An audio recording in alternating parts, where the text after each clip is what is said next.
और अब बात कर लेते हैं बड़ी और महत्वपूर्ण खबर की। रीट मामले में जारी है सियासत और रीट परीक्षा की सीबीआई जांच की मांग लगातार बीजेपी की तरफ से की जा रही है और इसी मांग को लेकर आज बीजेपी विधानसभा का घेराव करेगी। पूरे प्रदेश से पार्टी कार्यकर्ताओं को बुलाया गया है। बीजेपी नेताओं ने किया है 50,000 से ज्यादा भीड़ जुटाने का दावा। विधानसभा के 4 किलोमीटर के दायरे में ट्रैफिक रह सकता है बाधित और सहकार मार्ग, साथ ही साथ परिवहन मार्ग, भवानी सिंह रोड, सरदार पटेल मार्ग समेत आसपास का ट्रैफिक डाइवर्ट रहेगा। पुलिस ने भी पुख्ता इंतजाम कर लिए हैं। प्रदेश प्रभारी अरुण सिंह के साथ प्रदेश अध्यक्ष सतीश पूनिया, नेता प्रतिपक्ष गुलाब चंद कटारिया, उपनेता राजेंद्र राठौड़ और बीजेपी के सभी विधायक आज के इस प्रदर्शन में शामिल होंगे। तो बीजेपी लगातार साफ तौर पर एक मांग कर रही है। रीट पेपर लीक मामले को लेकर कि सीबीआई जांच से कम वो नहीं मानेंगे और इसी मांग को लेकर आज एक बार फिर से बीजेपी घेराव करेगी विधानसभा का। पूरे प्रदेश से पार्टी कार्यकर्ताओं को बुला गया है और 50,000 से ज्यादा भीड़ जुटाने का दावा पार्टी की तरफ से किया जा रहा है। विधानसभा के 4 किलोमीटर के दायरे में ट्रैफिक बाधित रह सकता है। आपको बता दें, सहकार मार्ग, परिवहन मार्ग, भवानी सिंह रोड, सरदार पटेल मार्ग समेत आसपास का ट्रैफिक जो है डाइवर्ट रहेगा ताकि आने जाने वाले लोगों को दिक्कतें ना हो। इस दौरान पुलिस ने भी सुरक्षा के खासे इंतजाम कर लिए हैं। प्रदेश प्रभारी अरुण सिंह भी पहुंच चुके हैं जयपुर और उनके साथ प्रदेश अध्यक्ष सतीश पूनिया, नेता प्रतिपक्ष गुलाब चंद कटारिया, राजेंद्र राठौड़ और बीजेपी के सभी विधायक इस प्रदर्शन में शामिल होंगे। यानी कुल मिलाकर आप कह सकते हैं कि रणनीति बना ली गई है। रीट मुद्दे को लेकर, सीबीआई जांच की मांग को लेकर सहयोगी शशि मोहन शर्मा मेरे साथ इस खबर पर जुड़ चुके हैं ज्यादा जानकारी के साथ। शशि मोहन, शुरुआत से देख रहे हैं बीजेपी एक मांग कर रहे हैं साफ तौर पर कि रीट पेपर लीक मामले में सीबीआई जांच हम करवा कर ही मानेंगे और इसे पूरी मांग को लेकर आज बीजेपी एक्शन मोड में नजर आ रही है। विधानसभा का घेराव भी किया जाएगा और इसमें अरुण सिंह भी शामिल होंगे। देखिए, मौजूदा सत्र में बीजेपी की तरफ से पहली बार विधानसभा का घेराव किया जा रहा है, या कहें कि इस साल में बीते साल बीजेपी ने इस तरह का कोई बड़ा कार्यक्रम नहीं किया था। हाँ, ये जरूर है कि युवा मोर्चा ने सिविल लाइन फाटक पर बड़ा प्रदर्शन किया था। आप देखिए कि बीजेपी इस मुद्दे को कितनी गंभीरता से ले रही है। पहले जयपुर संभाग का प्रदर्शन किया गया, अब प्रदेश व्यापी प्रदर्शन किया जा रहा है। 50,000 से ज्यादा लोग आने का दावा किया जा रहा है और इस दावे का मतलब है अगर 50,000 लोग आते हैं तो वो 50,000 लोग अपने क्षेत्रों में जाकर के मैसेज भी देंगे। ये दरअसल पॉलिटिकल मैसेज है और बीजेपी चाहती है कि विधानसभा चुनाव तक इस मुद्दे को जिंदा रखा जाए। सरकार ने अपनी बात सदन में रख दी, बीजेपी ने अपनी चिंताएं, आशंकाएं सदन में रख दी, लेकिन सवाल यह है कि क्या सरकार इस दबाव के आगे झुकेगी, मानेगी?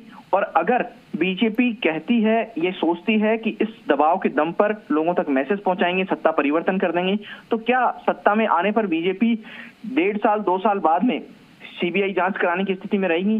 तो इस तरीके के सवाल हैं। लेकिन आज बड़ा प्रदर्शन और इस प्रदर्शन में प्रदेश प्रभारी अरुण सिंह आ रहे हैं। प्रदेश प्रभारी के आने से ही यह साफ हो जाता है कि कितने बड़े स्तर पर बीजेपी इस मुद्दे को उठाना चाहती है। प्रदेश अध्यक्ष सतीश पूनिया मौजूद रहेंगे, नेता प्रतिपक्ष गुलाब चंद कटारिया, उपनेता राजेंद्र राठौड़, इसके साथ में सभी प्रदेश पदाधिकारी जो बीजेपी के हैं वो रहेंगे। सभी अग्रिम मोर्चों को भीड़ जुटाने के लिए कहा गया है। उनके प्रदेश अध्यक्ष हैं जो सभी 7 अग्रिम मोर्चों के, वो रहेंगे और पूरे प्रदेश भर से बसें आ रही है। आप देख लीजिए कि विधानसभा के 4 किलोमीटर के दायरे में आज ट्रैफिक रेंग करके चलेगा।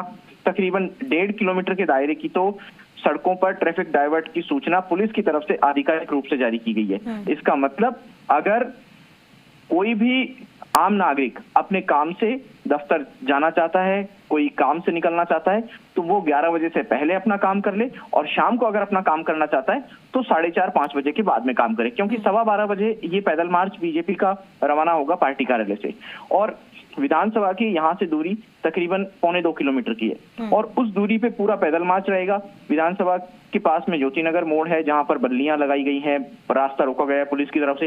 हालांकि बीजेपी भी रास्ते को लांग करके, जैसा युवा मोर्चा के प्रदर्शन में हुआ, वैसा कुछ करने की मंशा नहीं है, क्योंकि ज्योतिनगर मोड़ पर बीजेपी की तरफ से भी बड़ा मंच बनाया गया है, भव्य मंच बनाया गया है जिसपे तकरीबन 15 से 20 नेता बैठेंगे और प्रदेश भर से आए कार्यकर्ताओं को संबोधित करेंगे।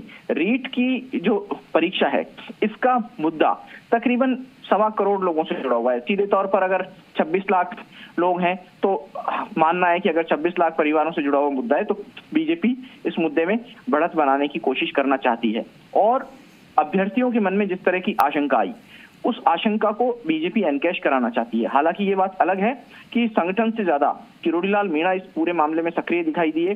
ये प्रदेश प्रभारी अरुण सिंह आज आए हैं, लेकिन ये वही अरुण सिंह हैं जिन्होंने किरोड़ी लाल मीणा को धमका करके, डांट करके धरने से उठा दिया था जब किरोड़ी लाल मीणा शहीद स्मारक पर धरना दे रहे थे।